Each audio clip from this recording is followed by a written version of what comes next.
سامعین محترم، اسلامی سال کا 11واں مہینہ ذوالقعدہ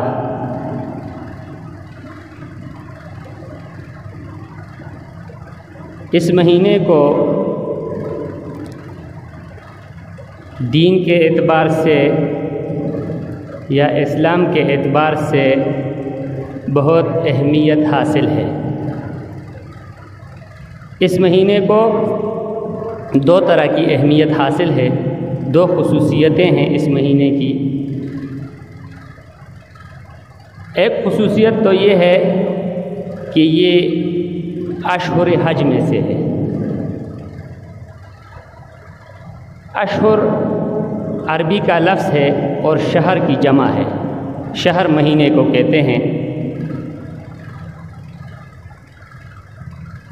یعنی ایک بات تو یہ ہے کہ یہ اشہر حج میں سے ہے، اور اشہر حج کون کون سے ہیں؟ شوال، ذی القعدہ اور ذوالحجہ۔ ذوالقعدہ اور ذوالحجہ یہ 3 مہینے جو ہے یہ حج کے مہینے ہیں۔ اور دوسری خصوصیت اس مہینے کو حاصل ہے، یہ اشہر حرم میں سے ہے۔ اشہر وہی عربی کا لفظ ہے کہ مہینے کی شہر کی جمع ہے مہینہ۔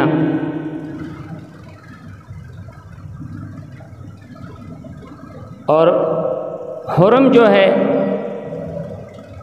اس کو کہتے ہیں حرمت،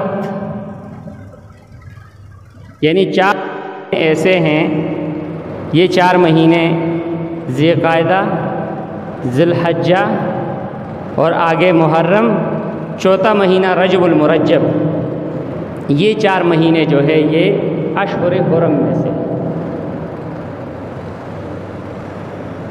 حرم یعنی حرمت، کہ اس کے اندر جناب نبی کریم صلی اللہ علیہ وآلہ وسلم نے ہمیں کیا بتلایا ہے، اور صحابہ رضوان اللہ علیہم مجمعین اس مہینوں کے اندر کیا کرتے ہیں، اس کے اوپر بات ہوگی۔ اور دوسری بات یہ ہے کہ بھائی اشہر حج میں سے ہے تو اس کے اوپر ذرا سی بات ہوگی۔ میں نے آپ کے سامنے قرآن مجید فرقان حمید سورہ توبہ کی آیت نمبر 36 کی تلاوت کی ہے، کہ جس میں اللہ رب العزت فرماتے ہیں ان عدت الشہور عند اللہ 12 شہرا فی کتاب اللہ یوم خلق السماوات والارض منها 4 حرم، کہ جس دن سے اللہ رب العزت نے زمین اور آسمان کو پیدا فرمایا ہے، اللہ رب العزت کے نزدیک مہینوں کی تعداد، مہینوں کی گنتی جو ہے وہ 12 مہینے ہے۔ یعنی اللہ رب العزت نے یہ 12 مہینے کیوں بنائے ہیں؟ جب سے زمین اور آسمان بنے ہیں اللہ رب العزت نے 12 مہینے ساتھ بنائے ہیں، اور یہ اس لیے بنائے ہیں کہ جس طرح عبادات کی تحویل ہوتی ہے، عبادات گھوم کر آتے ہیں۔ سال کے اندر ایک مرتبہ رمضان کا مہینہ آتا ہے، روزے رکھتے ہیں، دن کے اندر پنجگانہ جو ہے نمازیں ہیں، اس کے لیے ایام مقرر ہے، حج کے ایام ہے، زکوٰۃ کے ایام ہے۔ تو اب یہ نظام جو ہے، یہ عبادات جو ہے، ان کے کرنے کے لیے اللہ رب العزت نے اس حساب کے لیے 12 مہینے مقرر فرمائے ہیں، کہ ان 12 مہینوں کے اندر یہ سارے نظام، یہ سارے عبادات گھوم کر آئیں گے۔ یہ 12 مہینے ہیں، اس حساب کے لیے اللہ رب العزت نے 12 مہینے بنائے ہیں۔ یعنی اللہ کے نزدیک، اور 12 مہینے کون سے؟ وہ قمری مہینے جو 12 مہینے ہیں، یہ اللہ کے نزدیک 12 مہینے ہیں، گنتی کی تعداد اللہ کے نزدیک یہ 12 مہینوں کی ہے۔ اللہ رب العزت آگے فرماتے ہیں منہا 4 حرم، ان مہینوں کے اندر یہ 12 مہینے ہیں، اس 12 مہینوں کے اندر 4 مہینے ایسے ہیں کہ جو حرمت والے مہینے ہیں۔ اور حرمت والے مہینوں میں سب سے پہلے ذوالقعدہ، یہ آج جس مہینے کے اندر ہم ہیں، دوسرا ذوالحجہ، تیسرا محرم اور چوتھا جو ہے وہ رجب المرجب، چوتھا مہینہ وہ ہے۔ یہ 4 حرمت والے مہینے ہیں۔ یہ تو آپ کو بات سمجھ میں آ گئی کہ ذوالقعدہ کو 2 طرح کی خصوصیتیں حاصل ہے، ایک یہ اشہر حرم میں سے ہے اور دوسرا جو ہے یہ اشہر حج میں سے ہے، یعنی اس مہینے کے اندر حج کے ایام بھی آتے ہیں اور ساتھ جو ہے یہ حرمت والے مہینے بھی ہیں۔ اب ذوالقعدہ جو ہے، ذو کا معنی عربی کے اندر آتا ہے والا، والے کے معنی میں آتا ہے، جیسے ذو مالن مال والا، ذو جاہن عزت والا۔ تو ذوالقعدہ کا معنی ہے، اور قعدہ قاعد قعود سے ہے، قعود کا معنی ہے بیٹھنا، قاعد بیٹھنے والا۔ تو اس مہینے کا نام جو ہے ذوالقعدہ یعنی بیٹھنے والا مہینہ۔ اب یہ کس مناسبت سے کہا گیا ہے؟ ذوالقعدہ کو ذوالقعدہ اس لیے کہتے ہیں کہ اس مہینے کے اندر بھی ہمارے اوپر لازم ہے، مسلمانوں کے لیے یہ ہے کہ اس کے اندر یہ جدل و جدال، قتل و قتال، لڑائی جھگڑے سے بیٹھ جائے، کیونکہ یہ حرمت والا مہینہ ہے۔ قاعد کا معنی ہے بیٹھنے والا۔ اگر قائد کا لفظ استعمال کرے، یہ عین کے ساتھ ہے، اگر اس کو حمزہ کے ساتھ قائد الف کے ساتھ پڑھیں تو اس کا معنی ہے رہبر، گائیڈر، چلانے والا جس کو کہتے ہیں۔ یعنی قائد کا معنی بیٹھنے والا اور قائد کا معنی جو ہوگا وہ کیا ہوگا؟ حمزہ کے ساتھ یہ رہبر۔ اور اگر قائد اگر ہم کہہ دیں، قائد جو ہے اس کا معنی ہوگا انتہائی مکار قسم کا، ان کیدکن عظیم، جیسے قرآن مجید کے اندر آتا ہے، یہ قید مکر سے ہے۔ تو یہ تو خیر عربی تلفظ ہے، اردو کے اندر تو چاہے ہماری جیسے مرضی جیسے الفاظ بول لیں، لیکن عربی کے اندر مخارج ہے، الفاظ ہے، ان الفاظ کے ہیر پیر سے یا آگے پیچھے کر دینے سے اس کا معنی تبدیل ہو جاتا ہے۔ جیسے ایک لفظ قلب ہے، قلب کا معنی قاف کے ساتھ، جو قاف ہے بڑا قاف، قلب کا معنی ہے دل۔ اور اگر اسی قلب کو ہم قلب کہہ دیں، کہ اردو تلفظ میں قاف کی تلفظ اتنی خاص ہوتی نہیں، یہ قلب کہہ دیں تو قلب کا معنی ہے کتا۔ اب دیکھیں کتنا بڑا فساد ہے معنی کے اندر۔ تو عربی تو بڑی فصیح زبان ہے، اس لیے یہ ہے کہ بھائی ہمارے جو ہمارے روزمرہ کے اندر قرآن مجید کی جو صورتیں ہیں، نماز کا سبق ہے، جو ایسی چیزیں جن کا تعلق ہمارے عبادات کے ساتھ ہے، تو ہم اپنے تلفظ ٹھیک کروا لیں، یعنی کسی قاری کے پاس، اچھے قاری یا مولوی صاحب کے پاس بیٹھ کر ان کو اپنا قرآن مجید کا سبق سنا دیا کریں۔ وہ نہیں کہ ہم یہ اس لیے پڑھ رہے ہوں کہ بھائی ہمیں ثواب ملتا رہے اور الٹا وہ معنی بگڑتے رہے اور ہمیں الٹا عذاب ملتا رہے۔ تو اس کے لیے یہ ہم تو عجمی ہے، لیکن یہ ہے کہ الفاظ کا صحیح استعمال کرنا، درست ادا کرنا یہ لازم ہے۔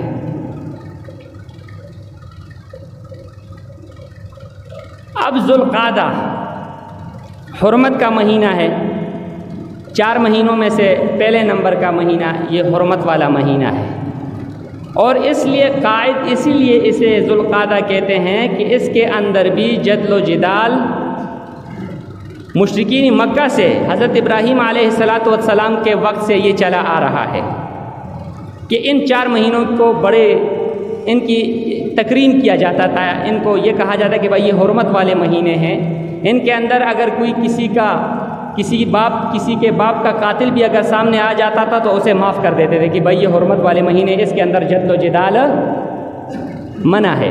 اور مفسرین نے لکھا ہے کہ ذوالقعدہ کو اشہر حج میں اس لیے شمار کیا گیا ہے کہ اس کے اندر بھی یہ ہے کہ بھائی یہ لوگ جو ہے یہ اپنے ان جھگڑوں سے، لڑائیوں سے فارغ ہو کر یہ حج کا جو عمل ہے یہ اچھے طریقے سے ادا ہو سکے۔ ایک حکمت اس کے اندر یہ بھی ہے کہ یہ جو ہے یہ حج کا مہینہ حج کے مہینوں میں سے ہے اور حرمت والا مہینہ ہے۔ اس کے اندر یہ ہے کہ بھائی لوگ اپنے جھگڑے لڑائیوں سے فارغ ہو کر یہ دین کا یہ جو بہت بڑا عظیم الشان عمل ہے عاشقانہ عبادت حج وہ جو ہے بڑے اچھے طریقے سے احسن طریقے سے یہ ادا کر لیں۔ یہ تو ہے۔ اب ذوالقعدہ کے فضائل بھی ہیں، ذوالقعدہ کے فضائل ہیں۔ ایک فضیلت تو یہ ہے کہ جناب محمد مصطفیٰ صلی اللہ علیہ وآلہ وسلم نے اپنے زندگی کے اندر 4 عمرے کیے ہیں۔ کتنے عمرے کیے ہیں؟ 4 عمرے کیے ہیں، اور وہ چاروں عمرے ذوالقعدہ کے اندر کیے ہیں۔ وہ چاروں عمرے کس کے اندر کیے ہیں؟ ذوالقعدہ کے مہینے کے اندر کیے ہیں۔ ایک بات تو ہمیں یہ پتہ چل گئی کہ بھائی اگر کوئی عمرہ کرنا چاہے، مسنون عمرہ جسے کہتے ہیں، تو وہ یہ ہے کہ جناب محمد مصطفیٰ صلی اللہ علیہ وآلہ وسلم نے ذوالقعدہ کے مہینے میں 4 عمرے کیے ہیں۔ جو 4 عمرے کیے ہیں وہی ذوالقعدہ کا مہینہ تھا، اس کے اندر ہم جو ہے یہ عمرہ کریں تو یہ مسنون عمرہ ثابت ہوگا۔ ایک فضیلت یہ ہو گئی۔ دوسری فضیلت یہ ہے، مفسرین لکھتے ہیں کہ جب موسیٰ علیہ السلام نے اللہ پاک سے کتاب یعنی تورات مانگی کہ یا اللہ مجھے کتاب دے دے، میری قوم کی ہدایت کے لیے مجھے کتاب دے دے تاکہ میں لوگوں کو وہ پڑھ کر سناؤں اور لوگ جو ہے راہ راست پر آ جائے، تو اللہ رب العزت نے حضرت موسیٰ علیہ السلام کو 30 روزوں کے رکھنے کا حکم دیا کہ آپ 30 روزے رکھ کے۔ مفسرین لکھتے ہیں کہ وہ 30 روزے یہی ذوالقعدہ کے تھے، وہی 30 روزے جو موسیٰ علیہ السلام کو اللہ رب العزت نے فرمایا تھا کہ بھائی آپ 30 روزے رکھ کے، وہ 30 روزے اس ذوالقعدہ کے روزے تھے۔ پھر بعد میں جو ہے 10 اور بڑھا دیے تھے، 40 کا دیے تھے، اور وہ 10 آگے جو ہے وہ آگے ذوالحجہ کے جو 10 دن آ رہے ہیں اس کے روزے ہیں۔ یہ تو اس کی فضیلت ہو گئی ذوالقعدہ کی کہ جناب محمد مصطفیٰ صلی اللہ علیہ وآلہ وسلم نے اپنی زندگی کے اندر 4 عمرے کیے ہیں اور وہی ذوالقعدہ کے اندر کیے ہیں۔ اور موسیٰ علیہ السلام کو جو تورات ملی اس کے بدلے میں موسیٰ علیہ السلام نے جو روزے رکھے تھے وہ ذوالقعدہ کے 30 روزے رکھے۔ یہ بات اتنی بات سمجھ میں آ گئی۔ اب آگے چلتے ہیں کہ بھائی اس مہینے کے اندر کوئی تاریخی واقعات، وہ ایسے واقعات رونما ہوئے ہو جن کا دین کے ساتھ تعلق ہو، تو اس کے اندر 2 بڑے واقعات رونما ہوئے ہیں۔ ایک واقعہ جو ہے وہ صلح حدیبیہ کا واقعہ ہے، جس کو قرآن مجید نے فتح مبین سے بیان فرمایا ہے کہ صلح حدیبیہ جب ہوئی، ظاہری طور پر تمام شرائط جو تھے وہ کفار کے مانے جا رہے تھے کہ بھائی اگر ہماری طرف سے کوئی آئے گا تو آپ نے ان کو واپس کرنا ہے، لیکن آپ کی طرف سے اگر کوئی آئے گا تو آپ ہم سے وہ واپس نہیں لے سکتے، اس سال آپ واپس چلے جائیں گے، آپ عمرہ نہیں کریں گے۔ اور قرآن مجید نے اس کو فتح مبین سے تعبیر فرمایا۔ حضرت عمر رضی اللہ تعالیٰ عنہ جناب محمد مصطفیٰ صلی اللہ علیہ جلالی قسم کے صحابی تھے۔ حضرت جناب محمد مصطفیٰ صلی اللہ علیہ وآلہ وسلم کی خدمت میں حاضر ہوئے اور کہا یا رسول اللہ یہ کیسی فتح مبین ہے کہ تمام شرائط جو ہے وہ ہم کفار کے مان رہے ہیں، اور آپ کی طرف سے یہ اعلان ہے کہ بھائی یہ فتح مبین ہے۔ لیکن پھر دنیا نے دیکھا کہ اس صلح حدیبیہ کے بعد جو فتوحات کا دروازہ کھلا، صلح حدیبیہ کے بعد جو فتوحات کا دروازہ کھلا، جناب محمد مصطفیٰ صلی اللہ علیہ وآلہ وسلم فتح مکہ، محمد صلی اللہ علیہ وسلم کے دور کے اندر، صحابہ کے دور کے اندر، تابعین کے اندر، تبع تابعین کے اندر، یہاں تک کہ جب تک امت اپنے اصل پر قائم رہی تو اللہ رب العزت انہیں نوازتے رہے، فتوحات کے اوپر فتوحات دیتے رہے۔ تو ایک یہ واقعہ صلح حدیبیہ کا جو واقعہ ہے یہ ذوالقعدہ کے اندر رونما ہوا تھا۔ اور دوسرا واقعہ غزوہ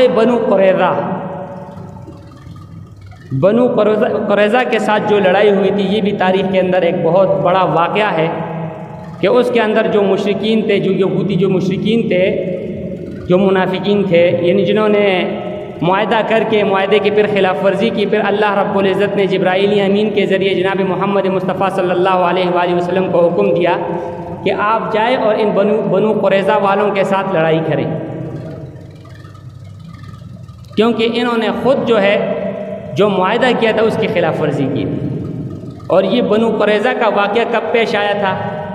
یہ غزوہ خندق کے بعد پیش آیا تھا۔ کس کے بعد؟ غزوہ خندق کی بھی تاریخ کے اندر، اسلامی تاریخ کے اندر ایک بہت بڑا واقعہ ہے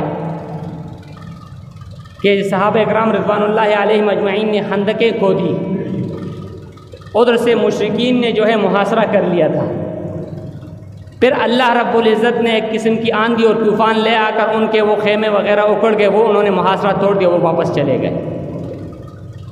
یہ بھی ایک قسم کی فتح تھی، اور اللہ کی مدد سے، اللہ کی مدد و نصرت سے وہ طوفان اور وہ ہوائیں جب آئی تو وہ کفار بھاگ کر چلے گئے، محاصرہ ختم ہو گیا۔ اس واقعے کے بعد، غزوہ خندق کے بعد، اللہ رب العزت نے جناب محمد مصطفیٰ صلی اللہ علیہ وآلہ وسلم کو حکم دیا کہ آپ بنو قریظہ کے پاس جائیں۔ کیوں؟ اس لیے کہ انہوں نے جو معاہدہ کیا، انہوں نے خود اقدام کیا ہے، آئے ہیں لڑائی کے لیے، سامنے آئے ہیں۔ اب آپ ان کے پاس جائیں تو یہ تاریخ کے اندر ہے، اسلامی تاریخ کے اندر، کہ بنو قریظہ والوں کے پاس گئے، محاصرہ کر کے پھر وہاں کے جتنے بھی مرد تھے، بنو قریظہ کے جتنے بھی مرد تھے، ان سب کو ذبح کیا گیا، اور جو ان کے عورتیں تھیں اور بچے تھے ان کو غلام بنا دیا گیا، لونڈیاں بنا دی گئی تھی۔ تو یہ دو واقعات ذوالقعدہ کے اندر جو تاریخی واقعات ہیں، یہ دو واقعات ہوئے۔ اور دوسری بات